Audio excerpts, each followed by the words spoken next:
Bismillahirrahmanirrahim. Assalamualaikum warahmatullahi wabarakatuh. Bagaimana kabarnya anak-anak hari ini? Semoga kalian semua selalu sehat-sehat dan selalu dalam lindungan Allah Subhanahu wa Ta'ala. Sebelum pelajaran hari ini kita mulai, marilah kita membaca bismillah terlebih dahulu, kemudian dilanjutkan dengan membaca doa sebelum belajar, agar pelajaran yang kita terima hari ini dapat bermanfaat. Kita mulai. Bismillahirrahmanirrahim. Raditu billahi robba wa bil islami dina wa bi muhammadin nabiyya wa rasula. Rabbi zidni ilma warzuqni fahma. Amin. Anak-anak semua di rumah, jangan lupa ya selalu menjaga kesehatan, karena kita tahu bahwa keadaan sekarang dalam masa pandemi. Jadi anak-anak harus selalu memakai masker, mencuci tangan, dan juga menjaga jarak, seperti itu.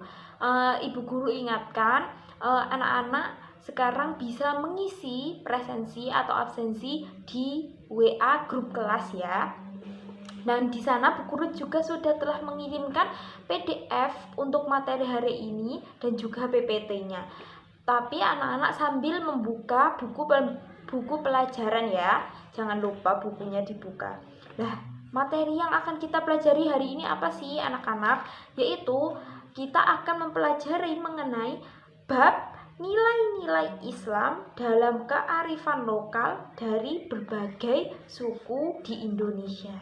Nah, dari bab ini kita akan mempelajari dua subbab. Yang pertama yaitu nilai-nilai Islam dan kearifan lokal di Indonesia, dan yang kedua yaitu implementasi nilai Islam dan kearifan lokal di masyarakat. Seperti itu ya.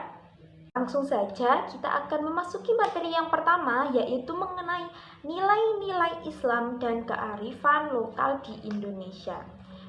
Anak-anak pasti sudah tahu ya bahwa agama Islam itu dikatakan sebagai agama yang rahmatan lil alamin. Apa itu rahmatan lil alamin? Rahmat untuk seluruh alam, seperti itu ya. Jadi dalam agama Islam ini berisi tentang aturan dan juga tata cara dan nilai yang harus diterapkan oleh seluruh manusia agar hidup di dunia ini terhindar dari kesesatan. Nah, dengan menerapkan ajaran agama Islam ini, manusia itu dapat mencapai kedamaian, dapat mencapai kemuliaan, dapat mencapai kesejahteraan, aman, sentosa, bahagia, dan juga dapat memiliki kedudukan yang tinggi, baik itu di dunia maupun kedudukan tinggi di akhirat. Nah, dalam hal ini manusia itu memiliki 3 peran dalam hidupnya. Yang pertama yaitu manusia itu berperan sebagai abdillah. Yang kedua, manusia berperan sebagai imaratul fil ard, dan yang ketiga, manusia berperan sebagai khalifah. Nah, dari ketiga peran itu kira-kira bagaimana ya penjabarannya? Jadi yang pertama yaitu manusia itu sebagai abdillah. Yang dimaksud sebagai abdillah itu yaitu manusia berperan sebagai hamba Allah Subhanahu wa Ta'ala, dan dimana tugas dari seorang hamba itu harus mentaati atau melakukan kewajiban yang diperintahkan oleh Allah, dan juga meninggalkan larangan-larangan yang telah dilarang oleh Allah. Jadi gampangannya itu amar ma'ruf dan juga nahi mungkar, seperti itu. Sedangkan peran yang kedua yaitu sebagai imaratul fil ardi.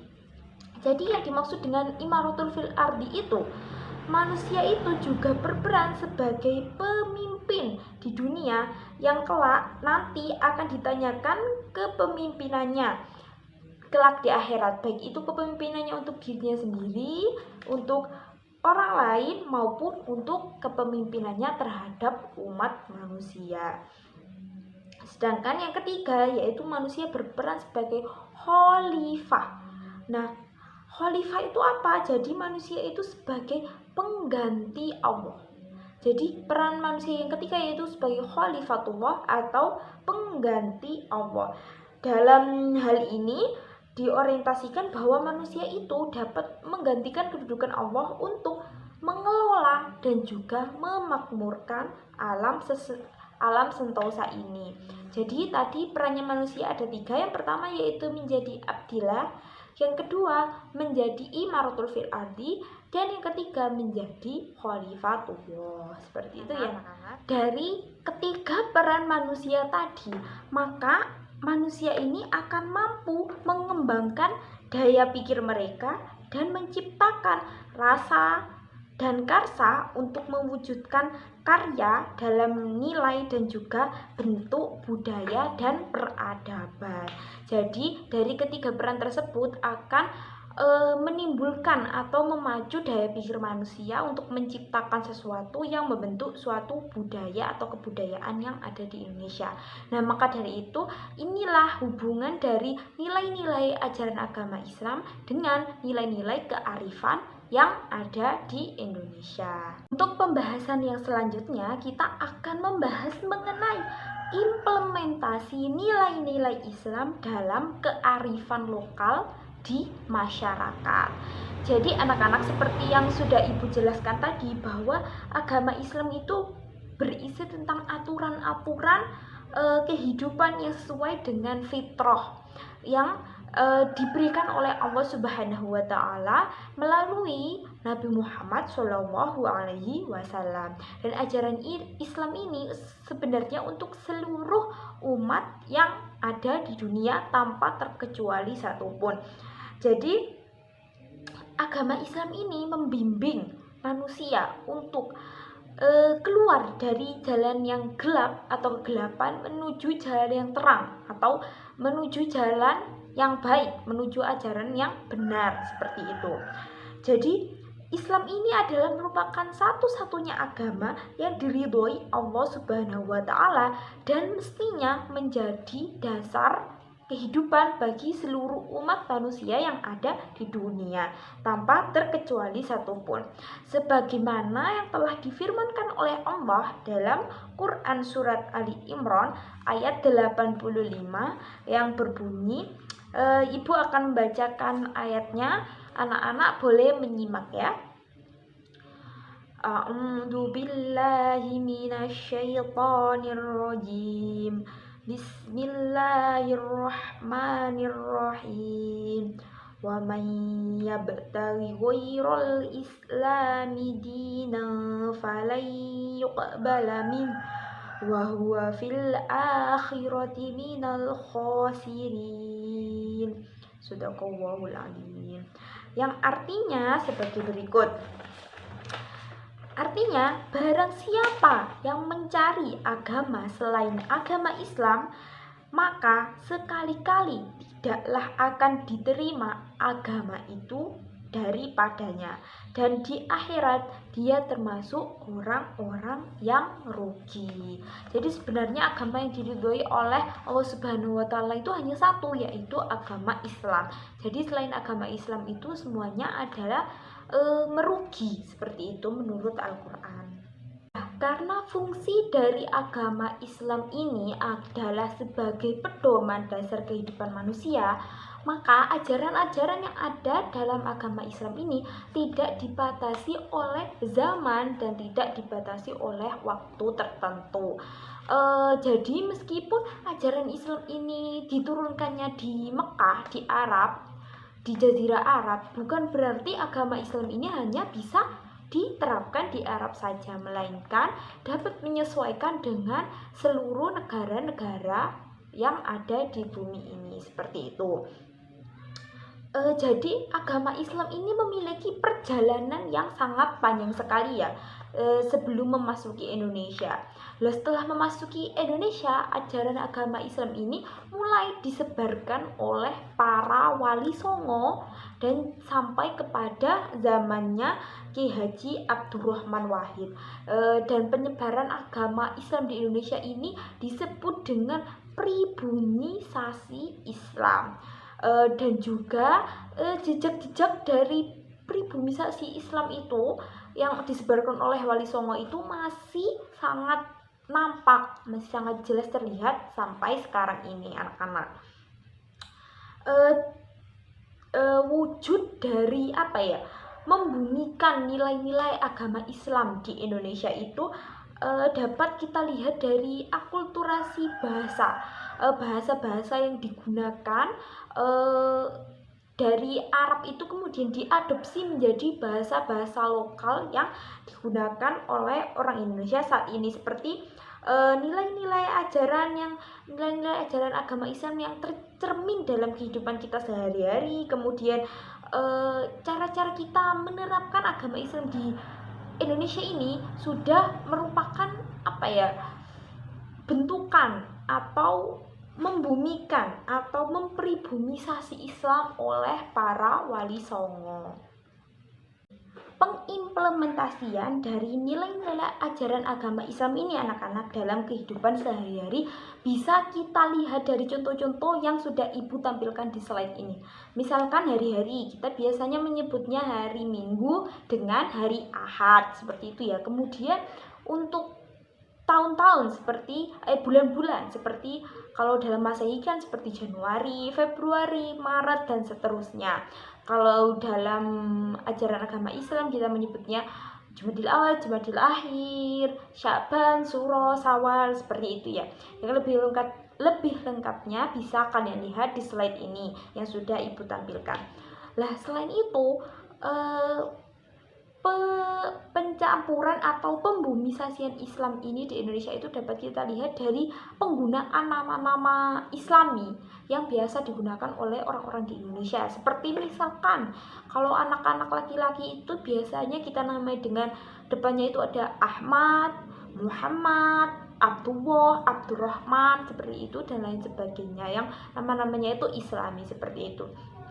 Kemudian selain itu juga ada penggunaan kosakata dalam bahasa Arab yang sudah kita jadikan sebagai kata-kata sehari-hari, seperti misalkan penggunaan kata syukur, kata selamat, salam, kurban, kawan, karib, dan lain sebagainya. Dari itu diambil dari nilai-nilai bahasa Arab atau nilai-nilai ajaran agama Islam seperti itu yang sudah dipribumisasi di Indonesia oleh para Wali Songo. Jadi anak-anak, karena dakwah dari para Wali Songo ini sangat sangat arif dan juga sangat bijaksana, maka tidak jarang kata-kata bahasa lokal itu dijadikan sebagai pengganti untuk istilah-istilah dalam bahasa Arab. Bisa dilihat di slide ya gambarnya. Itu seperti misalkan contohnya dalam bahasa Arab itu kita menyebut Allah dengan Allahu Rabbul Alamin. Lah dalam bahasa dalam bahasa lokal kita biasanya mengganti dengan Gusti Kang Murbaning Dumadi, seperti itu. Kemudian untuk Nabi Muhammad SAW kita biasa menambahkan Kanjeng Nabi Muhammad, seperti itu ya.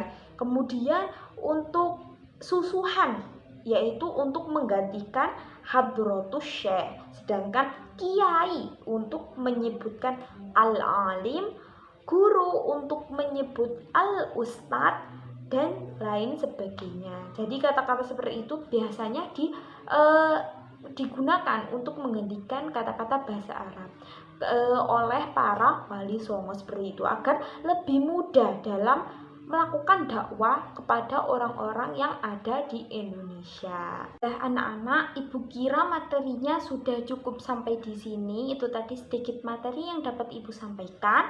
Jika nanti ada pertanyaan-pertanyaan atau sesuatu yang tidak paham, kalian dapat tuliskan pertanyaan kalian di WA group. Nanti Ibu akan membalasnya di sana juga. Dan untuk selanjutnya, untuk penugasan minggu depan, ini seperti yang sudah terlihat di slide, maka anak-anak Ibu tugaskan untuk mencari kearifan budaya lokal di masing-masing suku ini. Ada suku Jawa, Sunda, dan lain sebagainya ini. Sudah Ibu catatkan semua di slide. Nanti anak-anak harus mencari, kayak di Jawa itu kearifan lokalnya seperti apa, tradisinya seperti apa, sedangkan di Sunda itu seperti apa, kemudian di Melayu seperti apa, dan lain sebagainya, seperti itu ya. Jadi nanti tugasnya itu akan dikumpulkan minggu depan.